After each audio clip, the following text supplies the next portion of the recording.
Welcome to the Real Freedom Podcast, where we inspire you to pursue your passion to gain time and financial freedom through opportunities in real estate. I'm your host, Mike Swenson. Let's get some real freedom together.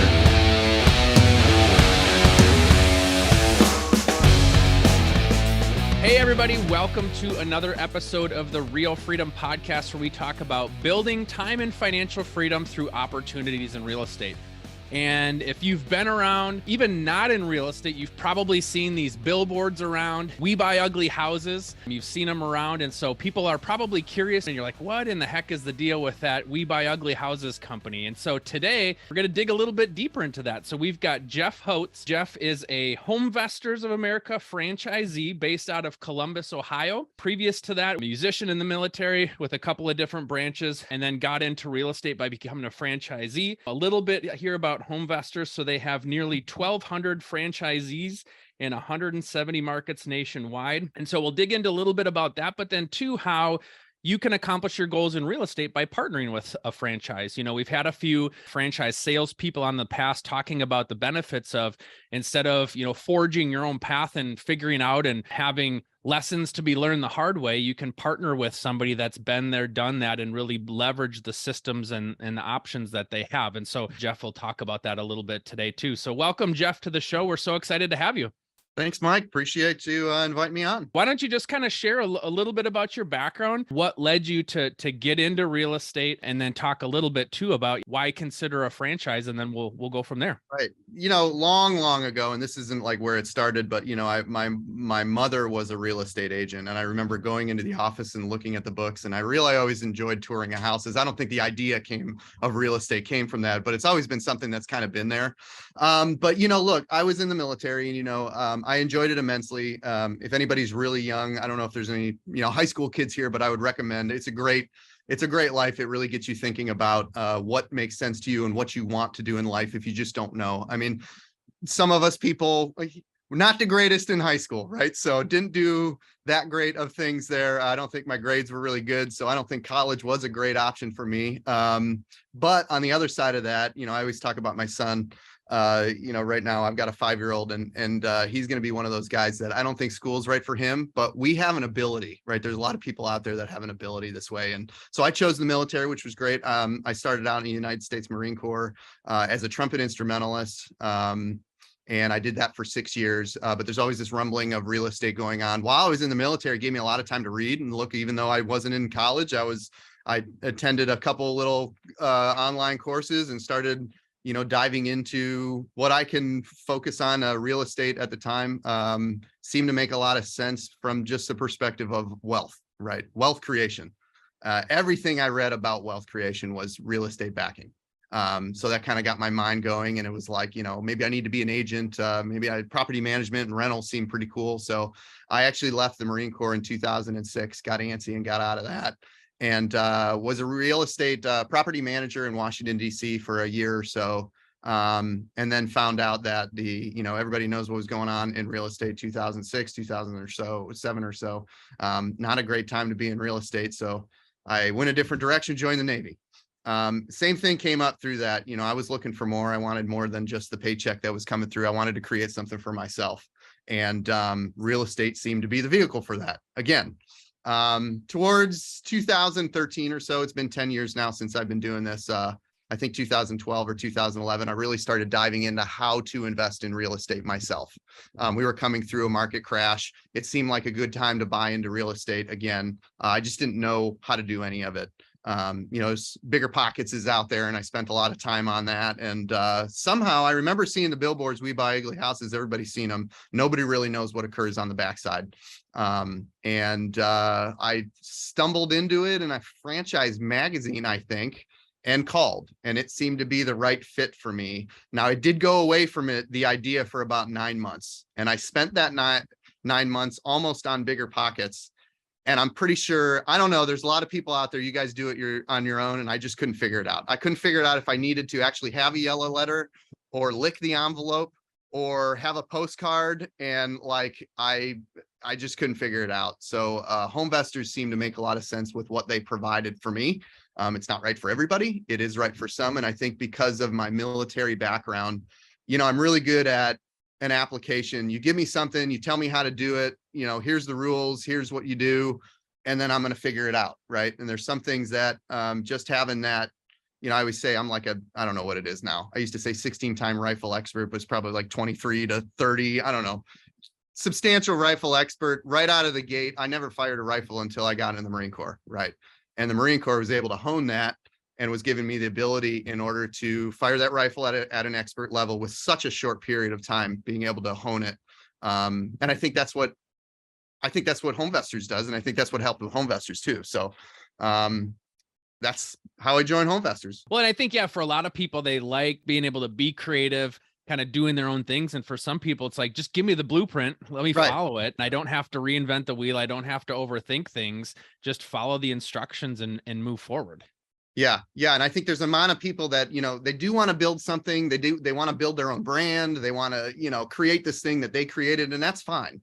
Probably not right for the franchise model to fit in a box. There could be a situation where, franchising could ramp you up to that kind of situation where maybe you're taking it out on your own and blowing it up to something, I don't know. We have franchisees that have, 1,800 rentals and do 200 houses a year. So I'm not really sure where else you go, but if you want your own brand, that's where I see some people that are more, well, I want to do this, I want to create my own brand specifically and have this thing that I can own. I'm absolutely comfortable not creating my own brand and living underneath Homevestors for what it's been able to provide. So, right. If you can accomplish your goals, do I really care whose name's on the billboard? Is, the money that comes in, the lifestyle that comes in, or the leverage that you have, do you really care what the billboard looks like, or you just follow the plan?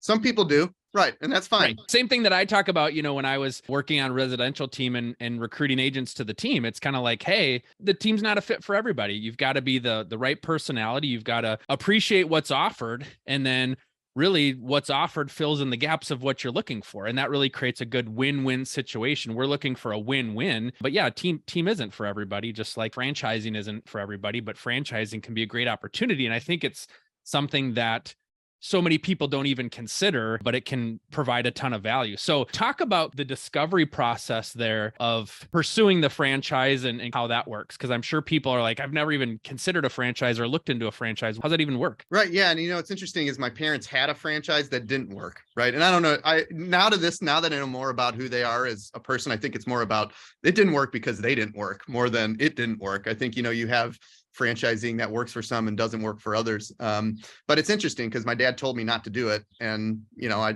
didn't listen, and I'm glad I didn't. But the discovery process, like I said before, I think you've seen all the billboards, and it was in a franchise magazine. That's the point that I know I wanted to do something bigger than what I was doing, and it seemed like I was going down the path of business.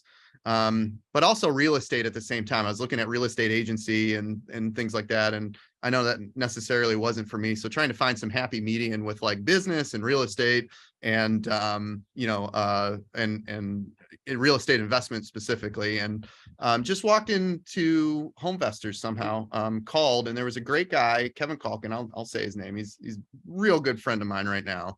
The process of Homevestors, when you call, is not for us to sell you on it, not for Homevestors. That we want to make sure that it's the right fit. It's not right for everybody. It's not like, and maybe there are some franchises, and I'm sure there's a lot of systems out there where it's like, they'll just take everybody in that they want, and I think that's the biggest struggle that you have, because you do want it to be the right person, and you do want it to be, somebody that fits within the culture and does business the way that you want to do it, right? That we want to do it as a company. So do we always get that right? Well, it's not an exact, sometimes we don't. And sometimes people come in and that's unfortunate when that happens. And I think the writing's on the wall and they do figure out it's not right for them quickly. But, we are really asking a lot of questions about why is it you want to do this, right? What is it? What are you trying to prove? What are you trying to provide for your family? Maybe it's a monetary thing. I would hope it's not. I would hope it's something more than that. But at the end of the day, it is like we have this lifestyle we want to create because real estate is a wealth vehicle that gets us there. The other side of that entirely is, what is it that we want to do and how can this help us kind of fulfill us? So, for me within Homevestors, I'm going to say I was really nervous about it because I thought it was going to be this like sneaky, shady, like real estate car salesman, like, slick back hair kind of, I'm going to have to like convince somebody to sell me their house at a discount. Look, the reality is there's nobody out there that is going to sell a house at a discount if they're not willing to sell it at a discount. It's not sales, it's not trickery, it's not anything like that. It really is just having a great discussion with a seller in order to figure out a way forward, and if there is and if there isn't. So just like for a franchisee, when a franchisee comes in, it's the same process. It's, why do you want to do this? And let me tell you all the reasons why this doesn't make sense. Right. And so I think I got attacked by all those reasons. It's like, well, it's a lot of money. Okay, so what does it cost? Let's look at the cost. Well, it's really stressful. Sure, it is. I mean, I always say in real estate, and I'm sure many of your people will agree, highest of highs and the lowest of lows, and sometimes within minutes of each other. Right. You're flying high, the day's going great, the sun's out, and then all of a sudden you get a phone call and it's like, oh my gosh, does this work? These are the things that go through your head immediately, going from, top of the clouds to, oh my gosh, is this working? Is my family still going to be taken care of? Can I still do this business? Oh my gosh, is the sky falling? Am I going to lose my ass? Like, that's in the military, we have a word for that called catastrophizing. So if you have those kinds of thoughts, know that that's not the actuality, but that's what occurs. Highs to highs are the lowest to lows, and within minutes of each other. So we want to talk about that. And HomeVestors talks about this, because if you're not the type of person that has the ability to manage stress, look, we can help you with that. That's what's great about being on a team. So it's kind of up to you we have all, if you disc analysis or Myers-Briggs or personality profiles, we have all different profiles, right? And some profiles are right for some things and some profiles aren't right for other things. That doesn't mean that real estate isn't right if you're not the optimal profile. We do have an optimal profile for real estate, right? If you're not that person, we're going to have other discussions about what is optimal for you. And can you put people in place, or mentally, can you work through situations in a better way than maybe you don't think you could, maybe your profile doesn't lend itself to? But these are kind of all the discussions that come up in that process. Is it right for you? Is it right for your family? What does your spouse think about it? And when we got to the end of all that questioning, I really couldn't figure out any reason why this didn't make any sense to me. Yeah, well, and I think a couple things that you said are really important. Number one, it's a process to see if it's a fit, just like I was kind of talking about with the team, because if you're not the right fit, then you're not going to have a great experience. The reputation, it's like any, retail or otherwise, any interaction you have with business, if you don't have a great experience, you're going to tell however many times more people than if you have a good experience. So in the same way that franchise is kind of the gatekeeper, you want to make sure you're letting the right people in, that it's going to meet their needs. And that's what I've really appreciated, meeting with some of these franchise people that help to place people in franchises. It is about fit, right? It's about, is it going to accomplish my goals? How much time do I have available? Because there's all sorts of different options and opportunities out there. And then does it really fit kind of, me as a personality, what I like spending my time on? Got to make sure that stuff matches up to have the best likelihood of success. Otherwise, you're not going to want to just be like, hey, I gave them my money and now do whatever I want you to do. It's not like that. You're looking for a partnership. Right. We don't want you to come in and immediately wish you wouldn't have done it. That's the reality. So talk about some of those things that, instead of kind of figuring it out yourself, the things that the franchise offers to you, or some of those benefits of being a part of that versus trying to do it yourself. Yeah, I mean, that was where, you talk about bigger pockets and stuff like that, and just trying to figure out how to get people to call me, right? I think at the end, that's literally the story of me getting frustrated because I couldn't figure out if I'm supposed to lick the envelope, if it's actually supposed to be yellow, or if it's supposed to be a postcard. And, I'm kind of a numbers guy, so I don't know where the metrics make sense, and it didn't seem like it was going to work for me to just throw money at something and hope for the best. So, that's where this kind of, you look at numbers and you look at metrics and you look at KPIs, and like there was already kind of a structure in place here for that. So within the franchise, you sign the agreements and you come in as a franchise. A lot of it obviously is education, especially, I came in without any experience in real estate whatsoever. So that's a tall order right there, but they have a lot to truncate that. But in the meantime, there's already marketing in place. You've already seen the billboards, and we're already targeting sellers that are in need to sell for whatever reason. And so right out the gate, you're going on appointments and you're meeting with people that maybe want to, you would be an opportunity to buy a house. And who knows, could be whatever discount it ends up being, but that's, and systems being able to track that, CRM systems, all the technology, and then certainly the resources that you have around you from your council of franchisees. One thing that's a little different about HomeVestors and other franchises is the territory is literally the market. So I'm here in Columbus, Ohio with 13 other franchises. We all share Columbus. So, leads come from everywhere, right? And we know we want to work within the median home price here and there, but we never know where they're going to come in. We share a pot of advertising. We all contribute to that pot of advertising, and the amount of money that you put into that pot gives you the percentage of leads that you want. Hopefully you're tiering your business and have some goal planning in there to figure out what makes sense. But we all work together, as it's just shared resource list. Contractors, anytime we come up with issues, we even buy and sell houses from each other. Property management, we've got a property manager. We have some mortgage guys that kind of tell us what's going on in the mortgage industry. We've got agents that tell us what's going on the street. So when we get together, it's a great share of information across a ton of platforms to have an understanding about what's going on in the market and, how to move forward appropriately, because you can buy and sell in any market. It's just a matter of how to go about doing it. And certainly that changes daily, right? So coming from residential real estate, right? As a residential real estate agent, we're all taught to get the highest price possible, right? We're going to sell your home for the maximum amount of money with the least amount of time, with the fewest amount of hassles, right? Those are the three things that sellers want. Well, then when I moved into the investment space, I realized it's not all about the highest price. A lot of times it's about convenience. It's about situations that come up. Not everybody wants to list their house. And so I kind of had a hard time being in residential real estate for so long, wrapping my brain around the mind of the seller there, because all the sellers I talked to always wanted the maximum amount of money, So talk about that piece a little bit. And once again, you're not trying to be everything to all people. You're trying to find the lead that fits what you provide. And so talk about that conversation, maybe where this would be a good fit for somebody to sell with you guys. Right. Yeah. And that's the reality is I don't think some real estate agents realize that there's an undertone. There's a market that occurs where people are just willing to, for time and convenience, are willing to sell and leave money on the table. I mean, we do it day in and day out. Think about it. Like, I sell something in my front yard for $10 instead of trying to make $20 or $30 or $40. Or sometimes I just give stuff away for free where somebody else is going to take that and then sell it, right? Because it's hassle, right? It's hassle to go through that process. Yeah. How much is your time worth? And, for me to deal with that and make $10 more doesn't make sense. And we have situations, I mean, it runs the gamut really. And to be honest, the majority of the time, it really is sellers in need where they need to figure out how to get to the next situation, right? So they're willing to leave some money on the table for it to be quick, to be easy, to be painless. We do have a lot of sellers that just simply don't want people through their house, and especially during COVID, that was a lot of it. They were comfortable with the discount, and they were more than happy to sell us with great reviews just based on the fact that they didn't want people through the house. And I think that's a hard struggle for some people out there, and realtors and real estate agents.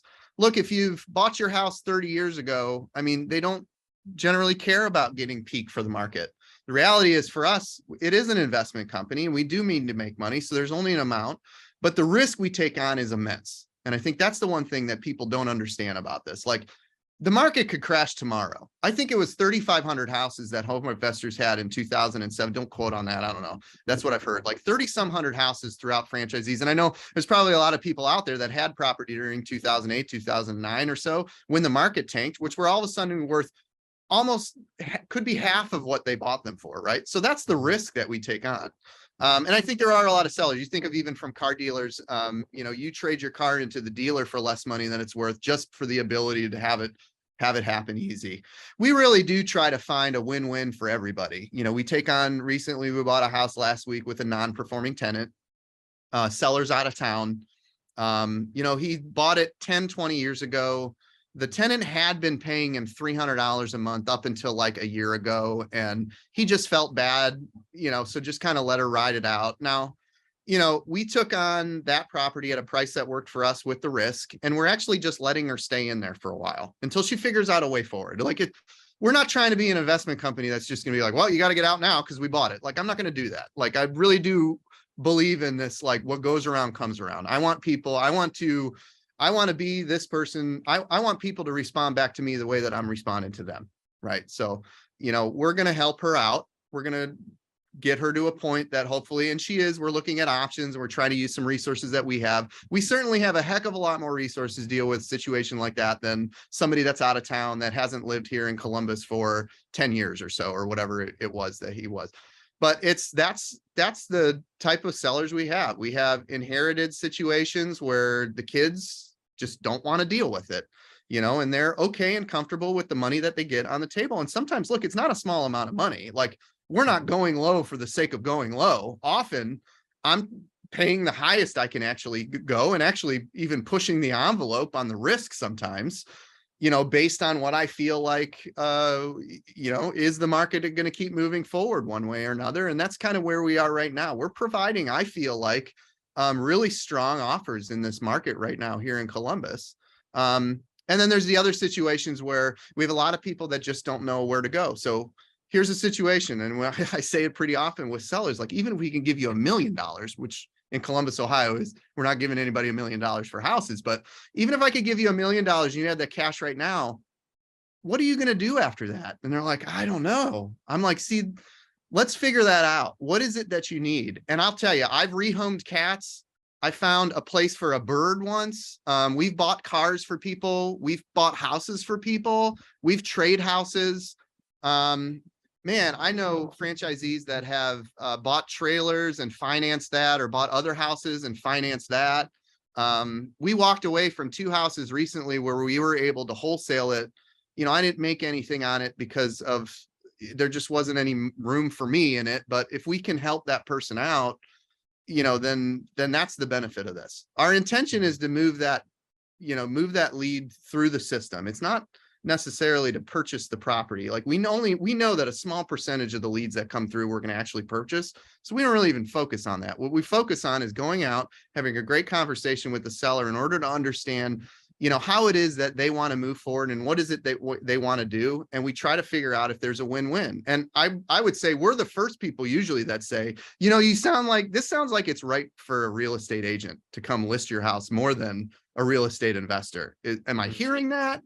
And if that's the case, then sometimes we get those, and that's totally fine. I mean, if they want market price, or you probably hear this a lot, I mean, they don't want to pay the realtor fee. Okay, well, I'm going to be much lower than that. So why don't you keep going down the path of listing with your realtor, because you're going to make more money that way. And if it truly is the money that you want, I'm not a good fit at all. Having been on kind of both sides, yeah, you kind of see the client probably speaks to you based on really what they're looking for, because sometimes people think, cash offer on my home. Well, I just saw my neighbor's house sold for this on the open market. We're exposing it to all buyers. So if I could get a cash amount for that, that would be great. Right. No, what you're getting also is certainty, right? Because how many times has it happened where, somebody goes to sell their house and something falls through, whether it's through the inspection or through the financing. And so also the beauty of what you offer, it's not only the convenience, but it's also the certainty of, if I tell you I'm going to buy your house, I'm going to buy your house. Once we kind of get through that process, there's not going to be really anything that kind of comes up that's going to, fall apart. So you've got the kind of the certainty of the deal, as well as the convenience of the deal as well. Correct. Yeah, I would say 90% of the time when I'm making an offer to a seller, it is non-contingent, except for their ability to perform, which means I've walked through it. We're comfortable with the investment. We're taking the risk. I don't need to go in it again. I don't need anything to happen. The only thing it's contingent on is your ability to sell it to me.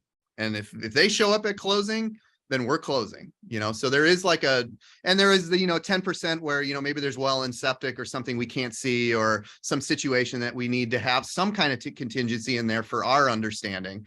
But the majority of these are really, I can't speak for everybody, but the majority of these really are non-contingent in a way where, we come out once, we look at the property, we understand the investment, we have the ability to manage the risk. And it's moving to close. What happens after that? So you sign on the dotted line, they sign on the dotted line at close. Now, what do you guys do with it? It depends, really. I mean, we do, we have about, we say 5 exit strategies within home investors, right? So we have an assignment, a contract. We have our wholesale is where we buy it and we don't do much to it. Maybe we clean it out. We call that a wholesale. We have a wholetail, which is maybe we fix up some of the larger items. And then we have retail, which obviously we know what that is, and rental investment. As you move up that exit strategy chain, I think you can see that the risk of the investment increases. Also, the margins generally increase because your risk is increasing, right? So those are generally the 5 exit strategies.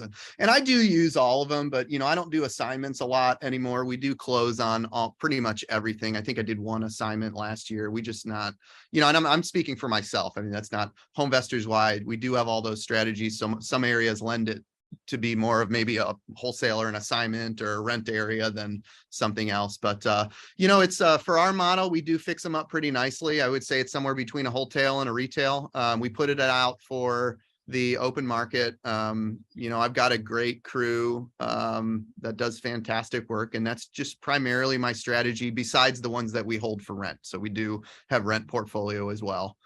And so that's generally what happens on the other side. So that gives you an opportunity to kind of choose your own adventure. What do you want to do based on the strategies offered? And you can operate your business different than the franchisee down the street because you get to pick up the types of properties that you want to pick up. So how many rentals do you typically, like from a percentage standpoint, how many of those are you picking up along the way?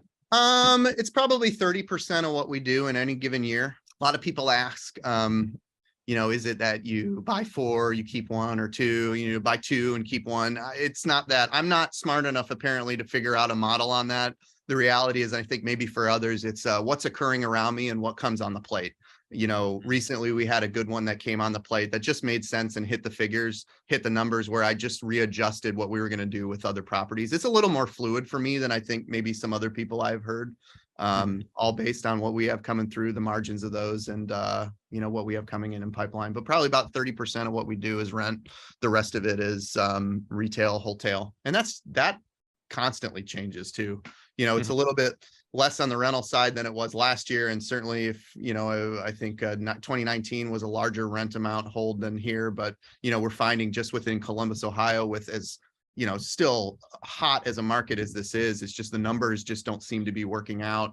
We can only get houses for what we can get them for. So that seems to adjust. The other thing that, a lot of times people doing the cash offer piece, to the end user, they don't realize that cash offer isn't necessarily Jeff's bank account writes the check and I've got all the money sitting there. It's I'm willing to provide you an offer, but there's financing that happens on the back end where there's some certainty. So talk a little bit about kind of how that back end financing piece works on those deals. Cause I know it wasn't, hey, I'm open as a franchisee and now I'm just stroking checks for cash, as you go.